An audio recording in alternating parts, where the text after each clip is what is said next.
I rise today in strong support of this bipartisan legislation that will make our classrooms safer for our children and our teachers. But first, I'd like to tell the story of Cedric.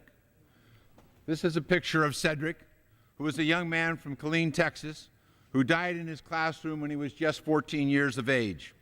Cedric was living with a foster family after an early childhood filled with abuse.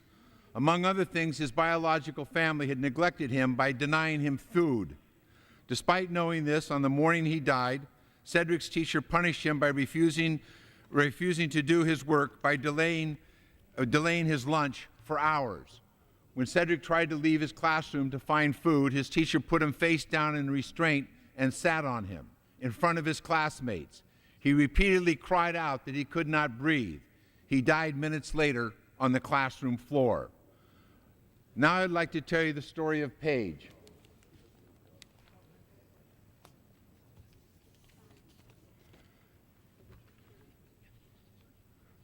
Paige was a bright, energetic, happy young girl who started a new school in Cupertino, California. But Paige has Asperger's syndrome and came home from her school first week with bruises, complaining that her teacher hurt her. Paige's parents confronted the teacher, who denied causing the bruising.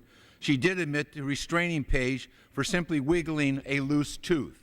Her parents were shocked to learn later that the teacher had lied and that she had actually held Paige face down and sat on her, sitting on a 7-year-old for wiggling a loose tooth. Paige barely weighed 40 pounds. Over the course of many months, Paige was repeatedly abused and injured during restraint incidents until her parents finally pulled her out of the school. She survived, but she still bears the emotional scars of this abuse. Cedric's and Paige's stories are not isolated incidents in America's schools today. Last May, the General Accountability Office told our committee about the shocking wave of abuse of children in our public and private schools. This abuse was happening at the hands of untrained school staff who were misusing restraint and seclusion. Hundreds of students across the U.S. who have been victims of this abuse. These victims included students with disabilities and students without disabilities.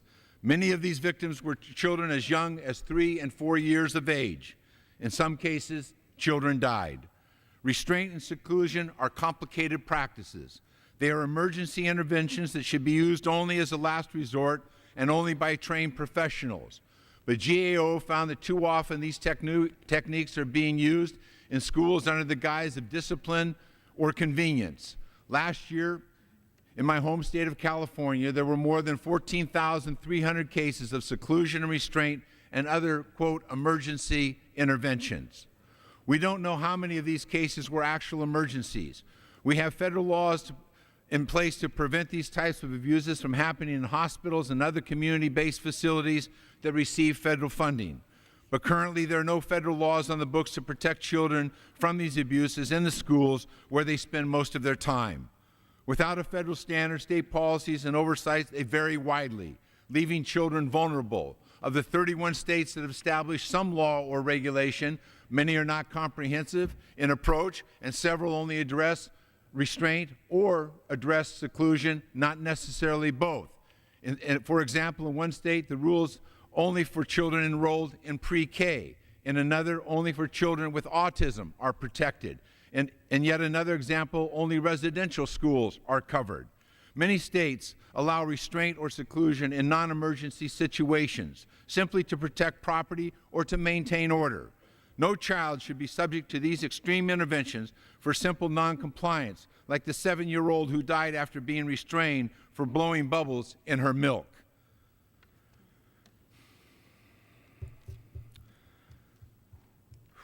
Madam Speaker, when these abuses occur, it isn't just the individual victim who suffers.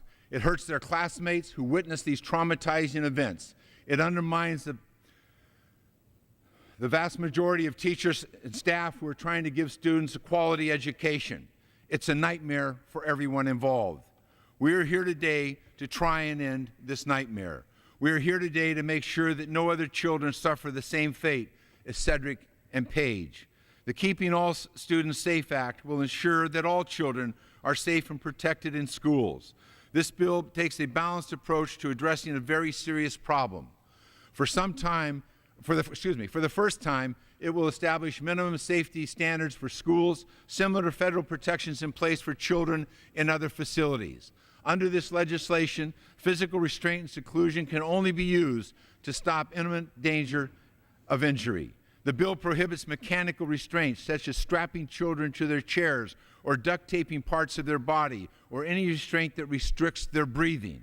It also prohibits chemical restraints, using medication to control behavior without a doctor's prescription.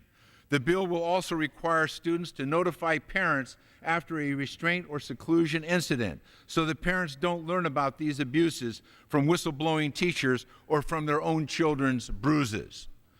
Madam Speaker, we all agree that teachers play a single most important role in helping students grow, thrive, and succeed.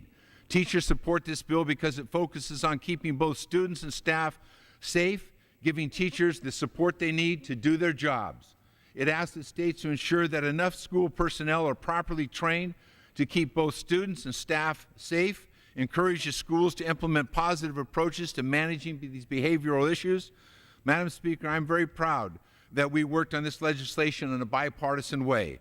I want to thank Congresswoman Cathy McMorris Rodgers for her leadership, her diligence, her persuasion, and her hard work in fashioning this legislation. I would also like to thank the National Disability Rights Network for bringing this abuse to the attention, the National School Boards Association, and more than 100 other organizations for their support. Everyone in this chamber can agree that nothing is more important than keeping our children safe.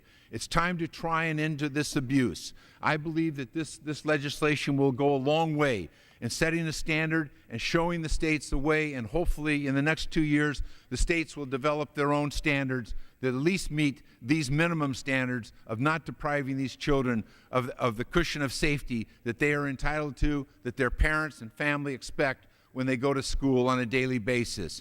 So I would like to just once again remind us of what happened to Cedric and to Paige at their age, their vulnerabilities, their history, and what happened to them one day when they went to school.